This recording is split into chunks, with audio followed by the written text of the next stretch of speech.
একটু হলেও আছে। বলে হুজুর কেমনে? রমজান মাস আসছে তো দেখবেন অনেক মানুষ রমজানের শুরু দিয়া তারাবির নামাজ পড়তে আসবে, একবারে ঢাক ঢোল বাজাইয়া একেবারে পুরা মসজিদ বারান্দা সব ফিরা, ঠিক কিনা? সব ফিরা। রমজান মাস যখন 5টা 10টা রোজা যখন শেষ হয়ে যাবে তখন আস্তে আস্তে রমজান বাড়তে থাকবে, মুসল্লি এই রোগ সব এলাকার মধ্যে আছে, ঠিক কিনা?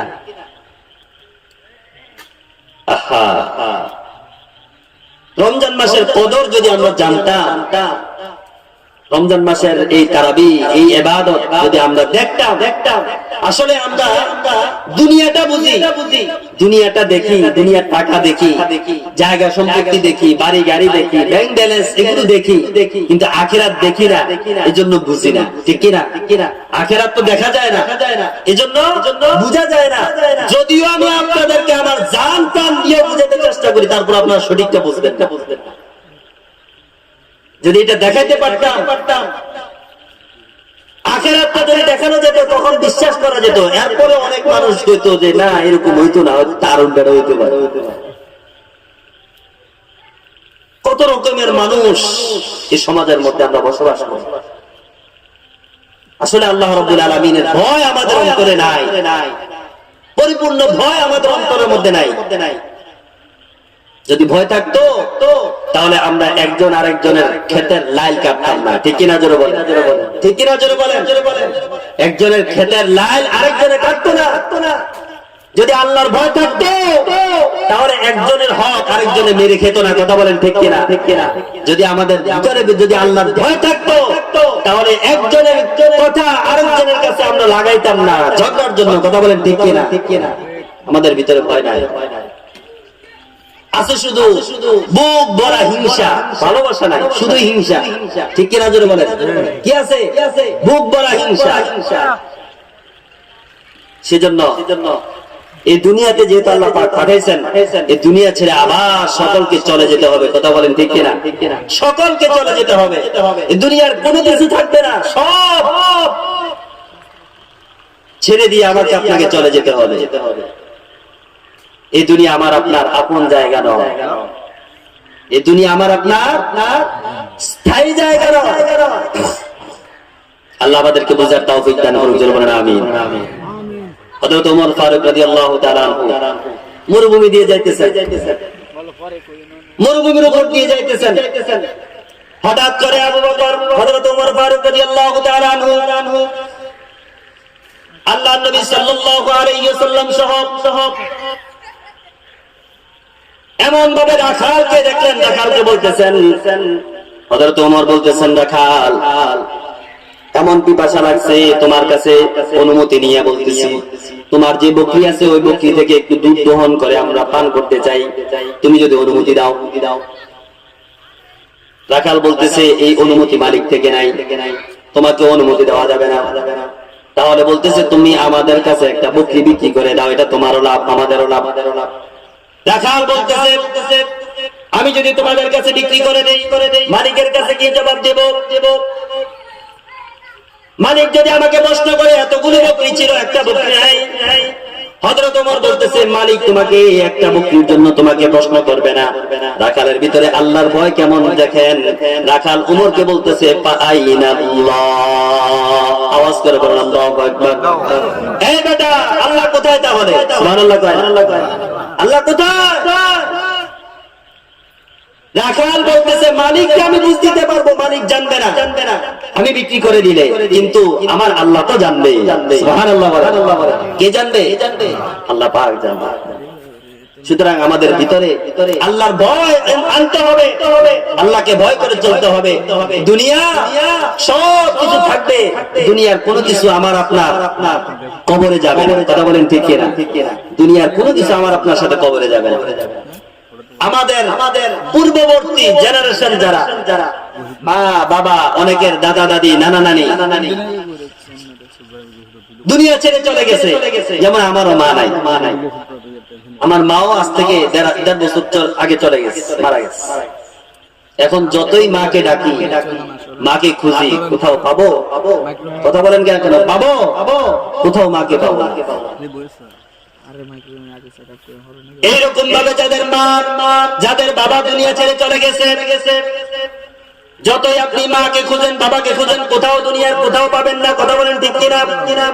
ঠিক সেই রকম আমি আপনি একদিন দুনিয়ার হায়াত শেষে চলে যাব, আর দুনিয়া ছেড়ে যখন চলে যাব, আমাকে আপনাকে মাটি দেওয়ার জন্য সকলে পেরেশান হয়ে যাবে। সকালবেলা মারা গেছে, তাড়াতাড়ি করে তার কাফনের কাপড় কেনার জন্য সকলে বাজার ঘাটে চলে যায়। আরেক দল কবরের মাটি কাটার জন্য, কবর কাটার জন্য কবরস্থানে চলে যায়। আরেক দল বাঁশ কাটার জন্য বাঁশমুড়া চলে যায়। কথা বলেন ঠিক কিনা? আরেক দল আত্মীয় স্বজনকে খবর দেয়, কোথায় আসো, অমুক জায়গায় অমুক মারা গেছে, তাড়াতাড়ি আসো। সবাই আত্মীয় স্বজন কান্নাকাটি করে তাকে শেষ বিদায় দেওয়ার জন্য সবাই চলে আসে। আমার প্রিয় ভাইয়েরা, প্রায় সময় চিন্তা করি, রাত্রের বেলা যখন ঘুমাইতে যায় তখন চিন্তা করি, খাটের উপরে শুইলাম, খাটের উপরে তো হাত নাড়ার জন্য জায়গা আছে, পা নাড়ার জন্য জায়গা আছে। একটু ঠান্ডা লাগলে টান দিয়া কম্বলটা পরি, টান দিয়া ল্যাপটা পরিধান করি, অথবা যদি একটু ঠান্ডা লাগে তাহলে একটা শীতের জামা পরিধান করি। কিন্তু এমন এক জায়গার মধ্যে আমাকে আপনাকে শোয়া দিবে, যে জায়গার মধ্যে হাত নাড়ানোর মতো কোনো জায়গা থাকবে না। কথা বলেন ঠিক কিনা? আমার প্রিয় ভাইয়েরা, এমন একটা ঘর মাটির ঘরের মধ্যে শোয়া দিবে, যে জায়গার মধ্যে আপনার মা যাবে না, আপনার বাবা যাবে না, আপনার স্ত্রী যাবে না, আপনার সন্তান আপনার সাথে যাবে না, আপনার মেয়েও আপনার সাথে যাবে না। যাদের জন্য আপনি এত পরিশ্রম করলেন, যাদের জন্য এত বছর বিদেশ করলেন, এত পরিশ্রম করলেন, নিজের মাথার ঘাম পায়ে ফেললেন, নিজের রক্তকে পানি করলেন, নিজের ভালো খাইতে মন চাইছে কিন্তু নিজের পরিবারকে ভালো খাওয়ানোর জন্য নিজে ভালোটা খান নাই, নিজের ছেলেকে পড়ানোর জন্য নিজে ভালো পোশাকটা বাবা পরে নাই, নিজের সন্তানকে এত কষ্ট করে খাওয়াইছে মা ইচ্ছা করলে ভালো জিনিসটা খাইতে পারতো, কিন্তু মা সন্তানকে খাওয়াবে বলে মা ভালো জিনিসটা খায় নাই। আমার প্রিয় ভাইয়েরা, এত কিছুর পরে কবরে যখন নামাবে, তিনজন ব্যক্তি কবরে নামার পর আমাকে আপনাকে সকলেই কবরের মধ্যে নামাইয়া দিবে। ওইখান থেকে কবরের মধ্যে নামানোর পরে তিনটা বান, মাথার কাছে একটা বান, পায়ের কাছে আরেকটা বান, মাঝখানে কবরের মধ্যে আরেকটা বান দিছে। কবরের মধ্যে নামানোর পর কিন্তু মাথার সামনে, মাথার কাছে যে বানটা ওইটাও খুলে দেয়, মাঝখানে যে বান আছে ওইটাও বানটা খুলে দেয়, পায়ের কাছে যে বানটা আছে সেইটাও খুলে দেয়। কবর থেকে আস্তে আস্তে করে একজন একজন করে আপনার কবর থেকে লাফ দিয়ে উঠে যায়। যদিও আপনার আপন সন্তান আপনার কবরের মধ্যে নামছে, সন্তান এই কথা বলে না, বাবা তো চলে যাচ্ছে, মা তো চলে যাচ্ছে, বাবার সাথে আমিও শুয়ে থাকি, মার সাথে আমিও শুয়ে থাকি, বাবার সাথে আমিও শুয়ে থাকি। কোন সন্তান তার বাবার সাথে মায়ের সাথে কবরে শুইতে রাজি নাই। কথা বলেন ঠিক কিনা? আমার প্রিয় বাবাজিরা, কবর থেকে যখন লাফ দিয়ে উঠে যাবে, এই কবরের উপরে যখন আমাকে আপনাকে শোয়া দেওয়ার পর কবরের উপরে বাঁশ দিয়া যখন আপনাকে আমাকে সামিয়ানা দিবে, বাঁশ দিয়া যখন উপরে দিবে, দেওয়ার পর বিছানা দিবে অথবা কলা পাতা বিছাইয়া দিবে, সাথে সাথে একজন একজন করে দোয়া পড়ে পড়ে মাটি দিবে। মিনহা খালাকনাকুম ওয়া ফিহা নুঈদুকুম ওয়া মিনহা নুখরিজুকুম তারাতান উখরা। দোয়া পড়ে পড়ে মাটি দিবে। আর আমি আপনি যদি দুনিয়ার মধ্যে থাকা অবস্থায় নিজের উপার্জনকৃত টাকা, হালাল উপার্জনকৃত টাকা, এখান থেকে কিছু মসজিদে দিলাম, এখান থেকে কিছু টাকা আস্তে আস্তে করে মাদ্রাসায় দিলাম, এখান থেকে কিছু টাকা আস্তে আস্তে করে গরিব দুঃখীদেরকে দিলাম, এখান থেকে কিছু টাকা আস্তে আস্তে করে যারা অসহায় তাদেরকে দান করলাম, ফকির মিসকিনকে দিলাম। এগুলো যদি এই দান সাদাকা যদি করতে পারি, দুনিয়াতেও লাভ, আখিরাতেও আমার আপনার জন্য লাভ। জোরে বলেন সুবহানাল্লাহ। দুনিয়ার মধ্যে যদি আপনি কোরআনের পথে চলেন, কোরআনের আইন বাস্তবায়ন করার জন্য আপনি যদি নিজে অটল থাকেন, শুধু কোরআন দিয়ে আপনি ঘরের মধ্যে তেলাওয়াত করবেন, শুধু তাই নয়, কোরআনের রাজ আপনি সংসদ চালাবেন। জোরে বলেন ইনশাআল্লাহ, আওয়াজ করে বলেন ইনশাআল্লাহ। কোরআনের আইন সংসদে চালু হোক, এটা আমরা চাই কি চাই না? যদি কোরআনের রাজ কায়েম করতে চাই, তাহলে আমাকে আপনাকে দুনিয়ার মধ্যে সবকিছু বিসর্জন দিয়ে আল্লাহর জন্য চলতে হবে। রাজি আছেন ইনশাআল্লাহ? কারা কারা রাজি আছে তো হাত তুলে আল্লাহকে দেখায়। আল্লাহু আকবার। আল্লাহ কবুল করুন, জোরে বলেন আমিন। এই কোরআন যদি আপনি ছেড়ে দেন, শুধু রমজান মাস আসলে তেলাওয়াত করুন, বাকি 11 মাস কোরআনের সাথে কোনো সম্পর্ক নয়, না।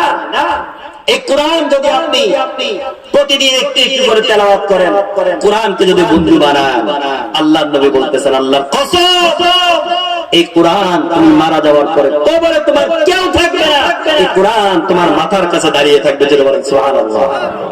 এই কোরআন মাথার কাছে দাঁড়িয়ে থাকবে। মাথার কাছ দিয়ে আযাবের ফেরেশতা আসতে চাইলে কোরআন তাদেরকে বাধা দিবে। যেটা বলেন সুবহানাল্লাহ। নামাজ, দুনিয়ার মধ্যে থাকছেন, দুনিয়ার আল্লাহর নিয়ামত ভোগ করছেন, সূর্যের আলো ব্যবহার করছেন, চন্দ্রের আলো ব্যবহার করছেন, আল্লাহ পাকের নিয়ামত খাইছেন, আল্লাহর হুকুম পালন করছেন, নামাজ কায়েম করছেন, সালাত আদায় করছেন, এগুলো দুনিয়ার মধ্যে ঠিক রাখছেন, এই নামাজ আপনার পায়ের কাছে চলে যাবে। জোরে বলেন সুবহানাল্লাহ। ডান দিকে আপনি দুনিয়াতে থাকা অবস্থায় মসজিদে দান করছেন, মাদ্রাসায় দান করছেন, গরিব এতিম যারা ফকির তাদেরকে দান করছেন, এগুলো ডান দিকে চলে আসবে। বাম দিকে আপনার ভালো কাজগুলো চলে আসবে। কোন দিক দিয়ে আল্লাহ পাকের আযাবের ফেরেশতা আসতে পারবে না। জোরে বলেন সুবহানাল্লাহ। আল্লাহ পাক তৌফিক দান করুন। জোরে বলেন আমিন। আওয়াজ করে বলেন না আমিন। তাহলে কোরআনের সাথে আমরা সম্পর্ক রাখবো তো ইনশাআল্লাহ। এই রমজান মাস আসতেছে, বেশি থেকে বেশি কোরআন তেলাওয়াত করব ইনশাআল্লাহ। বলেন বেশি থেকে বেশি কোরআন তেলাওয়াত করেন। যদি এক খতম কোরআন তেলাওয়াত করতে পারেন, অন্যান্য দিনে 70 খতম কোরআন তেলাওয়াতের সওয়াব পেয়ে যাবেন। সুবহানাল্লাহ। যারা খতম তারাবি করবে, 30 দিনে এক খতম হয়ে যাবে। আলহামদুলিল্লাহ। যত কষ্টই হোক, 11 মাস কষ্ট করে না, শুধু ঘুরে আড্ডা দেয়, কাজ করে, আর 1 মাস আল্লাহর জন্য কুরবানি করে, কত কষ্ট করে দাঁড়িয়ে থেকে কোরআন তেলাওয়াত শুনে, তারাবির নামাজ পড়ে।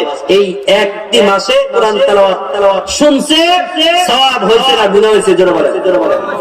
এই 30 দিনে এক খতম কোরআন শরীফ তার আমলনামায় তো লেখা হয়, আল্লাহ পাক বলতেছেন এটাকে আমি 70 না 700 গুণ পর্যন্ত বাড়িয়ে দিতে পারি। সুবহানাল্লাহ। 700 গুণ পর্যন্ত। এই জন্য দুনিয়াতে আমরা যারা আছি, এখনো সময় আছে। এই যে আপনাদের সামনে কুরিয়াপাড়া যে মসজিদ, এই মসজিদ আমি আরো 2 বছর আগে দেখছি, একটা বেড়ার ঘর ছিল, টিনের ঘর, ঠিক কিনা? আমি এসে নামাজ পড়েছি এখানে, মাগরিবের নামাজ। ছোট্ট একটা জায়গা, নতুন করে মসজিদ করার জন্য ব্যবস্থা করছে সবাই, কিন্তু আস্তে আস্তে করে করছে। এগুলো আপনাদের টাকা দিয়ে আপনারাই করছেন, আলহামদুলিল্লাহ বলেন, আপনারাই করছেন। কিন্তু এখনো মসজিদের আরো অনেকগুলো কাজ বাকি, ঠিক কিনা? আরো অনেকগুলো কাজ বাকি আছে। এই মসজিদ, এটা কার ঘর? মান বানা লিল্লাহ বানাল্লাহু বাইতান ফিল জান্নাহ। জোরে বলেন সুবহানাল্লাহ। আপনি দুনিয়াতে আল্লাহর ঘর নির্মাণ করবেন, বানাবেন, আর আল্লাহ আপনার জন্য জান্নাতে ঘর বানাবে। সুবহানাল্লাহ বলেন। জান্নাতে ঘর বানাবে কে? এজন্য এই মসজিদে আমাদের হালাল উপার্জনকৃত টাকা যদি আমরা দিয়ে যাই, আখিরাতে দিবে কে? আসতে বলবেন না কে? এটা আল্লাহর ঘর মসজিদ, এটা মানুষের ঘর না, এটা আমার ঘর না, আপনার ঘর না, কারো ব্যক্তিগত ঘর না। ঘর কার? এই আল্লাহ পাকের ঘরে দিলে লাভ না লস? আচ্ছা, এমন কে আছেন যে আমি এই রমজান মাস আসতেছে, শাবান মাসের আজকে শেষের দিন উপলক্ষে আজকে এই মাহফিলে আমি এই মসজিদে